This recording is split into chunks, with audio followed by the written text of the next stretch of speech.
जगतसिंहपुर जिला जल संपद विभाग पक्षर जिलापाल कार्यालय स्थित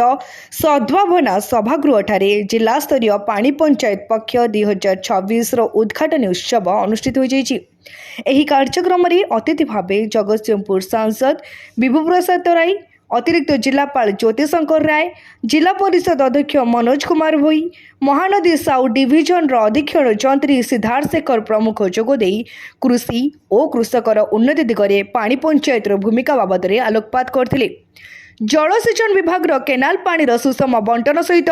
कृषि विभाग सहित समन्वय रखी चाषी मानक उन्नति दिगरे कार्य करबा एही पानी पंचायत लक्ष्य बोली सांसद कहिथिले। एही अवसर में एक पानी पंचायत सचेतनता रथ को अतिथि माने उद्घाटन करथिले। आम सरकार आभिमुख्य होचे जे किभली कृषिजात सामग्रीर उत्पादन 2 गुणा होबो। तेणु सेथिपाई रबी फसल हो, खरीफ फसल हो, डाली जातीय फसल हो, अर्थकरी फसल हो, यार उत्पादन को आम बढ़ेबा एवं बड़का खाद्य शस्य को विदेश को रप्तानी करी विदेशी पुंजी के आम देश को आनिबा, ये देश को सशक्त करिबा, अर्थनैतिक भाव में समृद्धशाली करिबा एवं विकसित राष्ट्र गठन रे ये एक प्रक्रिया भितर ये जिनिस सामिल होबो। तेणु आम जगतसिंहपुर जिला एक सचेतन एवं शिक्षित जिला, सेथिपाई आमर विभागीय अधिकारी, विभागीय कर्तृपक्ष एवं जिला प्रशासन एथिरे समन्वय रक्षा करी ये विभाग सहित कृषि विभाग को जोड़िबा,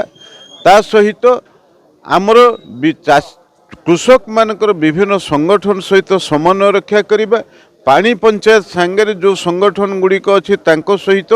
समझौता करी से अनुसार टेल एंड पर्यंत चाषीटी पानी पाइबो ये ग्यारंटी तैयारी करिया पई आड़ी ये पानी पंचायत पक्ष पालन करा जिबा अवसर रे आज जो सचेतनता रथ ये सारा जिले में बुलिबो, सेइथि पई आज एक मीटिंग करागला एवं रथ मध्य से अनुसार उद्घाटन करागला। रीता साहू रिपोर्ट, तीर्थक्षेत्र लाइव।